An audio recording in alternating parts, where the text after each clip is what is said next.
Hi, everybody. This is Dr. Hull. I'm doing a recording today and a short clip for you out here on the porch at my wildlife preserve, which I thought was a perfect environment for this topic that I wanted to talk about today. I wrote an article that I published on Substack, and also it's on Facebook and Twitter. It's called You Must Detox If You Eat This. And this is a perfect environment for this topic because the topic is if you eat bugs, you really must detox for parasites and microorganisms. It is a must. Out here, it's pretty clear and pretty logical to me that bugs are to be eaten by the wildlife. They are to be eaten by the frogs and the snakes, the birds.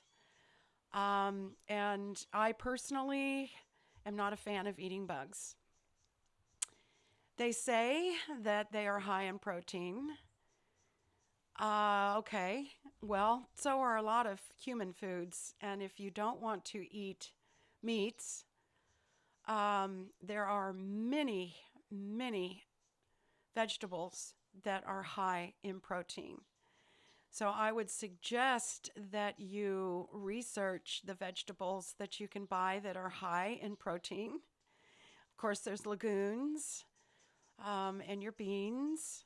Um, gosh, broccolis, eggplants, nightshades, of course. And so if you want to avoid your nightshades, you're just going to need to just go down the list and select the vegetables that you can eat that are high in protein. But peas, chickpeas in particular, your hummus, peanut butter, or nut butters. I will say nut butters. Almond butter is my favorite. So I cannot recommend consuming bugs, and there are several reasons why. Bugs, just look around you. Um, they're dirty and they carry disease and they carry bacteria and lots of other nasty microorganisms. Some bugs even carry parasites and worms.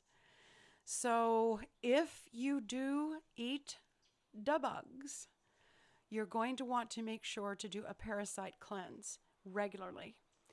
If you use cricket flour, or if you're snacking on chocolate covered ants or cockroaches or crickets, if you do this regularly, or I'm going to say several times during each month, you're definitely going to want to detox for 10 days to 2 weeks every 2 to 3 months consistently.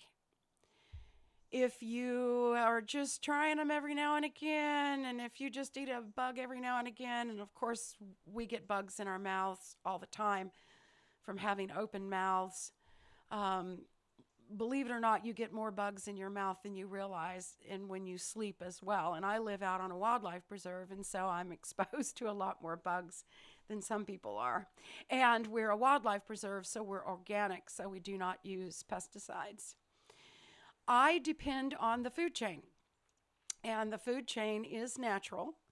And if we are going to be removing bugs from the food chain, we're going to have a problem with the predators that are above that eat the bugs, such as the birds. So I don't think environmentally it's very good to be taking the bugs away from the predators that do live on them and do eat them. But if you are going to be eating the bugs, I highly recommend a parasite cleanse. The bacteria that bugs can carry, crickets, E. coli, you can find in crickets. Cockroaches carry both salmonella and E. coli.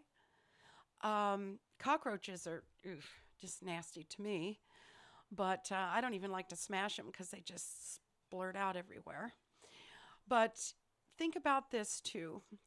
Human beings, in my professional opinion, as a curator of a wildlife preserve and as a holistic nutritionist and as an environmental engineer, humans were not made to eat bugs. Okay. Um, the bugs walk through fecal matter. They walk through decomposing plants and animals. They're in decomposing animals. They are found in rotten wood. Crickets walk through all kinds of icky stuff. They are dirty, and they do carry these diseases, and they do carry the bacteria.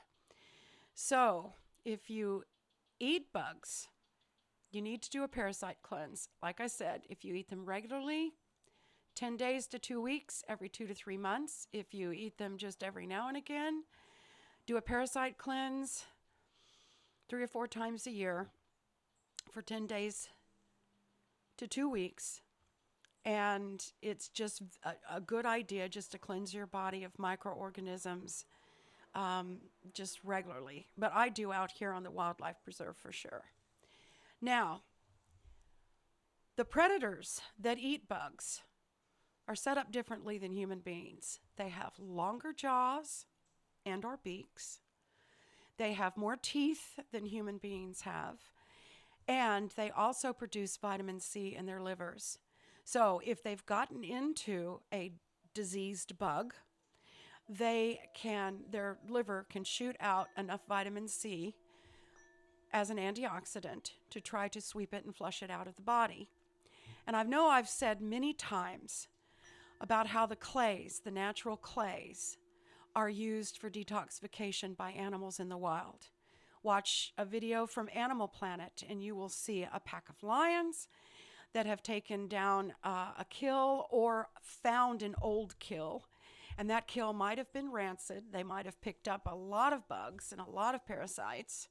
And so they will go to the stream beds and they will eat the clay. The clay will naturally detox them. The birds in Bolivia and Peru, the macaws, they literally have exhibitions to watch the macaws fly to the clay cliff sides every afternoon between 2:30 and 3 o'clock in the afternoon. The macaws fly to the cliff sides and they eat the clay. This is to detox them from anything rancid that they've eaten. Rancid berries, or if they've gotten into a diseased bug. So human beings, I highly recommend doing clay detoxifications periodically as well. Now, I've written the 10 Steps to Detoxification program, and it's an ebook, and you can download it off of my website for free. Go to janethull.com, just put in your email address so that we can email it to you. Doing a clay detox, and I am a huge fan of the illite clays, the powdery, very fine clays. The French green clay, for example, is my number one favorite. But there are some montmorillonite clays, illite clays, that are found in Utah in the Great Salt Flats as well, and can be found in other parts of the world. There's a red clay in India. The illite clays are powdery. They do not harden inside of the body. And these are the clays that animals eat. They will not harden inside of your body so that they cannot harden and disrupt your diverticuli. But the illite clays will go from toe to head. They will circulate and pull out toxins, and then you will excrete them very safely. You'll actually have better bowel movements when you're cleansing your intestinal tract. So I highly recommend doing clay detoxes and definitely doing a parasite cleanse. So for the title of this video, if you eat this, you need to do this. If you eat bugs, you need to do a parasite cleanse. And you need to do one regularly if you're eating bugs on a regular basis. Alrighty, it's kind of a weird topic for a video, but they're really pushing the bugs. And the bugs, in my professional opinion, being a curator of a wildlife preserve, are nothing I would recommend human beings eat on a regular basis. Thank you so much. Have a great day. Remember to go to janethull.com if you have any questions or any comments. Check out my articles in the archives on my newsletter, and have a wonderful day.